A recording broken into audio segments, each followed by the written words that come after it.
Mom, we thought you'd enjoy the peace and quiet this year. The note was taped slightly crooked on the refrigerator door edges, lifting like it had been slapped on with a hurry disguised as thoughtfulness. My thumb brushed the corner of it and it moved. Nothing else did. No clatter of plates. No oven timer. No voices arguing about side dishes or seating. Just the hum of an empty house and the ringing silence beneath it.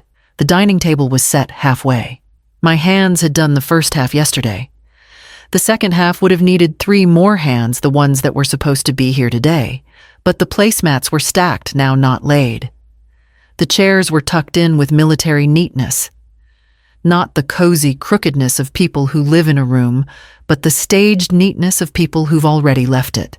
It was Thanksgiving, and I was the leftover. I opened the oven out of instinct. Cold. Like it had never been switched on.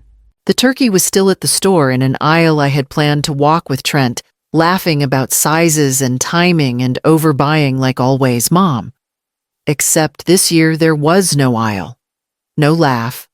No us. I checked the calendar.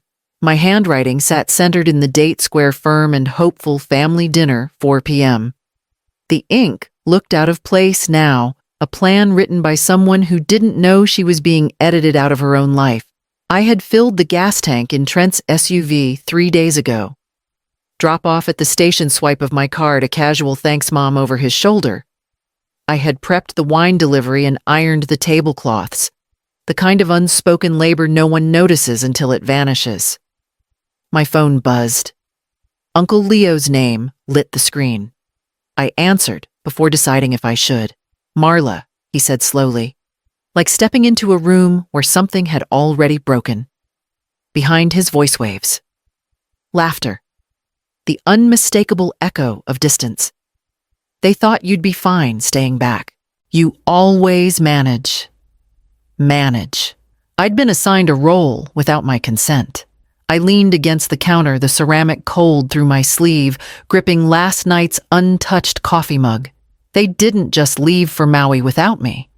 They left believing the story they told themselves about me. The one where I didn't mind disappearing.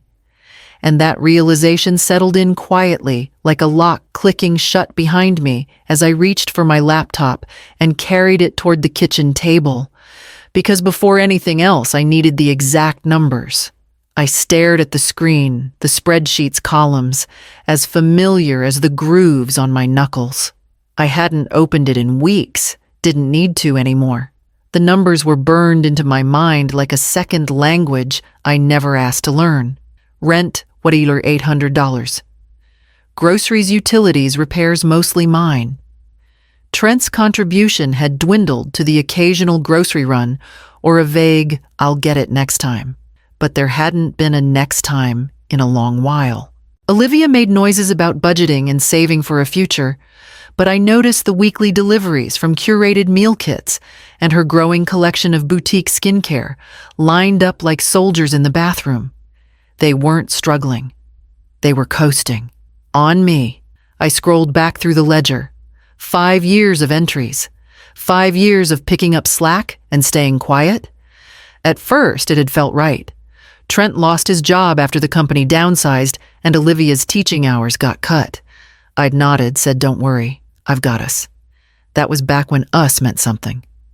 $1,800 a month. 60 months. $108,000.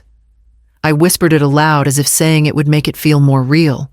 Then I added another tab, home purchases. Fridge mine. Bought after the old one died with no input from them. Washer and dryer mine. Olivia said the old ones made her clothes smell like a bus station, so I replaced them. Mattress in the guest room mine. Bought because her mother needed something softer for her back. I had paid for comfort they never once extended to me. Every towel, every appliance, every streaming account, they were tied to my name, my bank. And when they booked flights to Maui, they'd done it knowing I was the one making this life livable. They wanted me quiet, predictable, responsible. But I wasn't sure that woman lived here anymore. I opened a new browser tab and typed moving companies' urgent bookings. Several listings popped up, most closed for the holiday weekend. One promised premium emergency relocation with next-day options. I clicked the link and reached for my phone. The decision already made before the page finished loading. The binder slid out of the drawer with a soft, practiced ease, the label still crisp in black marker house expenses. I opened it on the kitchen table. Receipts were sorted by month statements, clipped in clean stacks, every major purchase highlighted in pale yellow. There was no drama in this folder, only proof. Years of quiet structuring, years of being the scaffolding no one bothered to look at. I dialed the moving company while flipping through the pages. Do you offer holiday emergency moves? We do. Premium rate applies. Book it. No hesitation, no storytelling, no negotiating my own worth. Just logistics. By 11 a.m., the truck idled in the driveway, white with broad block letters advertising speed and discretion. 3 movers stepped out, fresh gloves, matching boots, polite indifference in their faces. I liked that. No curiosity about family, no side glances at empty chairs or half-folded linens. I pointed. They lifted. Espresso machine 1 asked. Mine, I said, handing over the warranty without blinking. My name was neatly printed on the top corner, same handwriting as the binder. Television 2 packet, I replied. We moved room by room, no theatrics, no slammed cabinets. No accusations floating in the air like broken glass. Washer, dryer, microwave. The standing fan near the hallway. The guest room mattress bought to spare someone else's comfort. The sectional couch chosen for family movie nights that somehow never happened when I suggested them. I marked each item off on my clipboard as it rolled past me, ticking boxes the way a surgeon closes an incision, clean, precise, necessary. One mover exhaled a low whistle at the size of the hall. Big move, he said.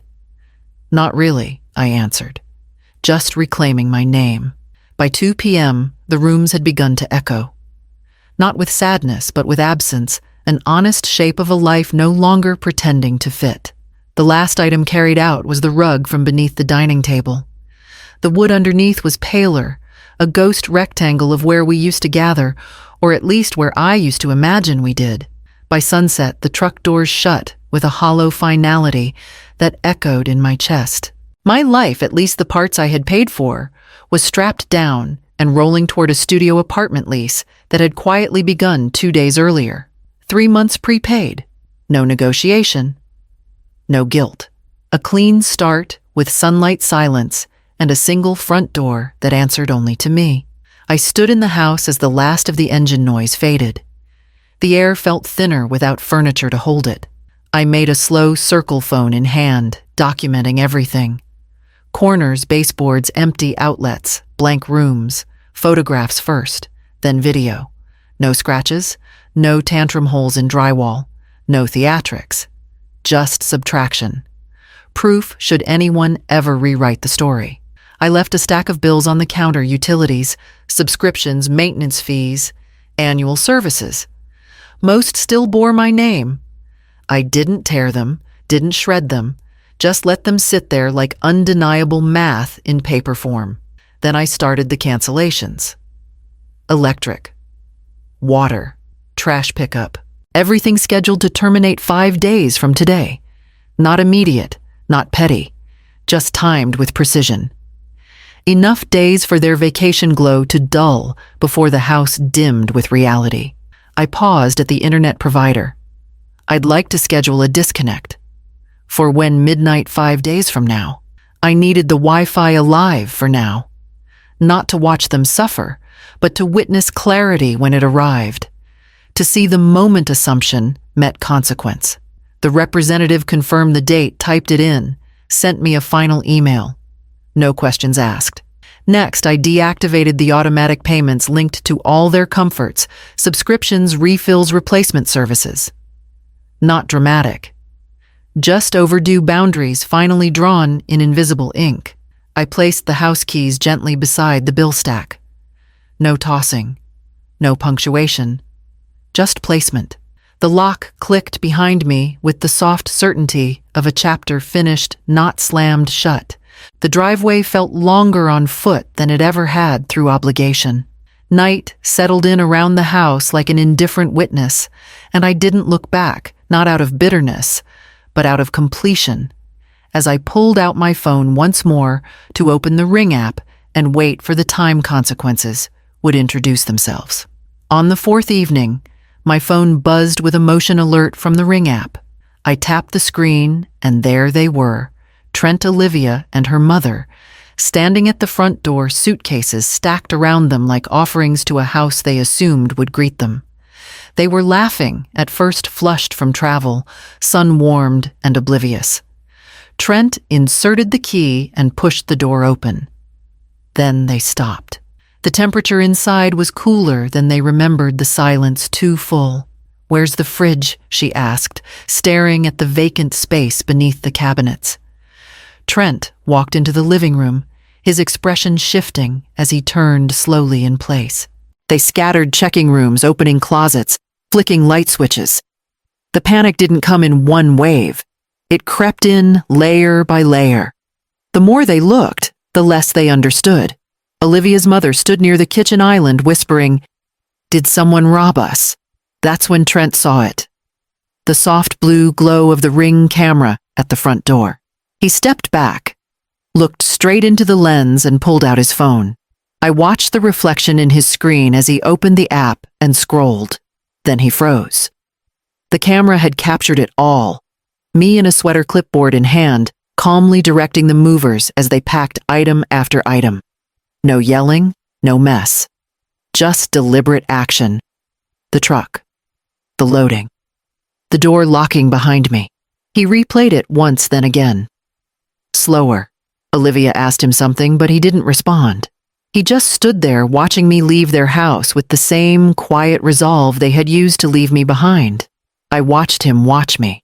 Then I closed the app, placed the phone face down, and leaned back in my chair. The apartment around me hummed with soft stability. I didn't need to see what happened next to know what it would feel like. They had returned, expecting a home, but what they found was absence mine. I was sipping tea, legs folded under me on the small armchair by the window, when the buzzer rang.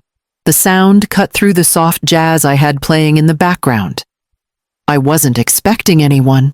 "Miss Whitmore." The doorman's voice crackled through the intercom. "Your family is here. With the police." I set my cup down gently. I didn't ask questions. I simply pressed the button and said, "Send the officers up, please." A knock followed minutes later. 2 uniformed men stood in the hallway, one older one, not much older than Trent. "Apologies for the intrusion," the younger one said, stepping inside. "Your son claims you removed property from his residence." I gestured toward the coffee table. "You'll find everything in that binder." He opened it and flipped through slowly. Invoices for the furniture. Credit card statements with delivery charges. Appliance warranties in my name. Utilities all set up, paid and maintained by me. Labeled by year. Tidy. The older officer let out a small breath, quiet but definite. The younger one looked up. "These are thorough," he said. "Legally, they belong to you." I assumed they'd say otherwise. He gave a polite smile. "Would you like to press harassment charges, ma'am?" I shook my head. "No need. I think they've embarrassed themselves enough." Outside, through the open window, I could hear Olivia shouting. Something about manipulation. Something about betrayal. Trent's voice stumbled behind hers, low and uncertain. The officers didn't ask to speak to them. They didn't need to. The evidence was right there in the binder, in the boxes, stacked neatly around the apartment, in the calm quiet of a life reclaimed. The younger one walked toward the door. "We'll let them know they need to leave now. There's nothing more for them here." I followed them to the hallway, watching as they disappeared into the elevator. No fight, no apology. Just the unmistakable weight of people who realized they'd run out of leverage. I closed the door behind me, returned to my chair, and picked up my tea. Still warm. Still mine. The phone buzzed again, another number I didn't recognize. But I let it ring through. It was a Thursday afternoon when I saw them again near the end of the frozen foods aisle. I almost didn't notice at first. I was comparing prices on apples, thumb tracing the difference between two labels. Then I heard her voice. "You embarrassed us," Olivia said, sharp and low, like she didn't want to cause a scene but couldn't help herself. I turned slowly, basket in hand. Trent was beside her, eyes duller than I remembered the way someone looks when the world doesn't respond the way they expected it to. "We didn't think you'd take it so far," he added, not quite meeting my gaze. I didn't answer right away. I placed 4 apples into the bag, knotted it gently, and placed it in my basket. "You need to fix this," Olivia snapped. "Your grandson doesn't even have Wi-Fi." I met Trent's eyes then. "You're 34, I said evenly. "You can figure out a router." He blinked as if the sentence had landed somewhere he didn't expect. I turned my cart and walked down the aisle. No shouting, no performance. Just the solid, unshakable truth between us now. They followed me with their eyes but didn't trail behind. I paid in cash, bagged my own groceries, drove home in silence. No part of me trembled. No second guessing rose up to take root. Let them explain to neighbors, to friends, to anyone who asked why the woman who once paid for their holidays and gas tanks and emergency repairs now walked past them like strangers. Let them try to explain my absence without telling the truth. For years, I'd handed them comfort, and they mistook it for obligation. They had built their lives on my stability and called it their own strength, and now left to stand without it. They were flailing, but I wasn't angry. I wasn't even hurt anymore. I was free, and when I turned the key to my apartment and stepped back inside, I realized something I hadn't felt in years: peace. Not the kind that comes from avoidance, but the kind that settles once the storm is behind you. The summons arrived in a plain envelope, unceremonious, the legal equivalent of a scoff. Small claims court. Amount $3,000. Reason: emotional distress and stolen property. I didn't laugh when I read it. The absurdity wasn't funny. It was predictable. The courthouse smelled faintly of paper dust and vending machine coffee. Hard benches, tired faces, a digital clock that never matched real time. When the clerk announced Whitmore versus Whitmore, my pulse was steady, not racing, not shrinking. Steady. Trent sat between Olivia and his mother, all three angled toward me like a united front. My mother, straight-backed, lips tight, refused to look at me. My father stared at the floor. No one prepared a speech. They assumed presence was leverage. The judge did not. "And your statement, Ms. Whitmore?" he asked. I didn't reach for emotion. I reached for evidence. The binder hit the bench with a muted thud. No theatrics, no trembling hands, just weight, fact proof. He opened it. And then quiet. Pages turned. Receipts, bank transfers, utility authorities, warranty stamps. My name over and over and over, inked in proof. The courtroom held its breath as red seconds blinked overhead. Finally, he exhaled, once closed the binder, and looked up. "The plaintiff is suing for stolen property that does not legally belong to them," he said.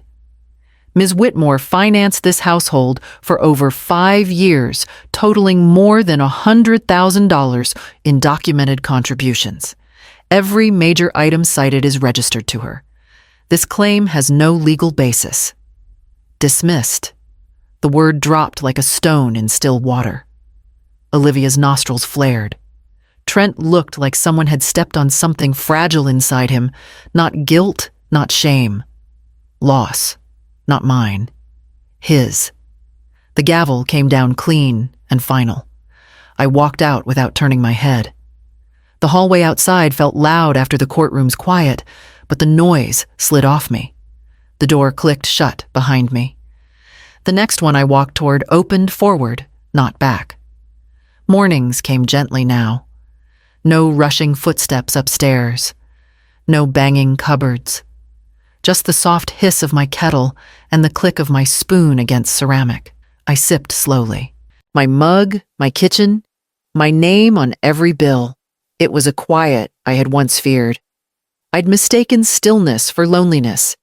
But now it felt like breathing in a space where I no longer had to apologize for existing. I found part-time work tutoring at the library down the street. Just a few hours a week reading comprehension college prep math drills. The kids called me Ms. Whitmore with little smiles and unguarded curiosity. They asked for help, not handouts. No one tried to guilt me into giving more than I offered. Every session reminded me of who I'd been before I became the household backbone. I walked home afterward with a satchel full of lesson plans and no resentment. That was new. I grew to love the late afternoons most. Sunlight filtered through my windows, hitting the rug I'd chosen, the chair I'd moved just once, then never had to argue about again. I read. I rearranged nothing. I rested. One evening, Uncle Leo called. We hadn't spoken in weeks. They moved out, he said after a pause. The house was too much without you. They're renting now. Smaller place. Olivia's mom sleeps on the pull-out in the living room. I listened. Then I thanked him for the update and hung up. I didn't gloat. I didn't ache. It was like hearing about a neighbor I used to know, familiar, but no longer mine. They had built their lives on the assumption that I would always bend, always buffer, always be the constant they never had to earn. Now they lived in the space they could afford under the weight they'd chosen. And me, I had built something smaller, lighter, honest. Each time I locked my door at night, I did so with the quiet knowledge that everything behind it was mine. Not because I took it, but because I finally stopped giving it away. The message came late last night. The glow of my phone lit up the quiet room, breaking the stillness I'd come to treasure. Hi, Mom. We're thinking of having everyone over next Thanksgiving. Will you cook again? No punctuation, no apology. Just a question shaped by habit, as if nothing had happened. As if the last year had been a brief interruption in a script they assumed I'd keep following. I didn't reply.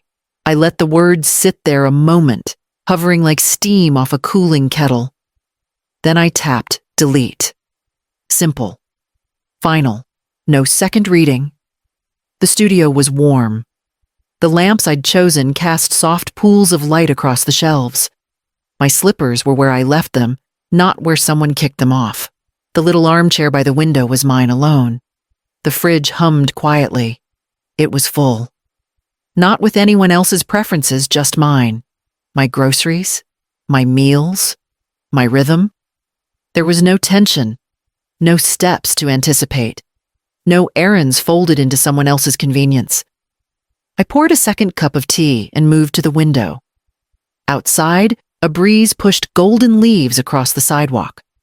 The sky was turning early winter gray, but the apartment felt steady, held. No buzzing voices, no passive sighs, no invisible ledger tracking what I gave. Just me and the version of my life I had forgotten I deserved. Let them plan their Thanksgiving. Let them roast their own turkey. Remember how to measure salt, argue over recipes, and split the grocery list. Let them wonder why the stuffing never tastes the same. And if they knock next year smiling like nothing was lost, well, the door they once assumed was always open might not look the same anymore. It might not be theirs to walk through at all.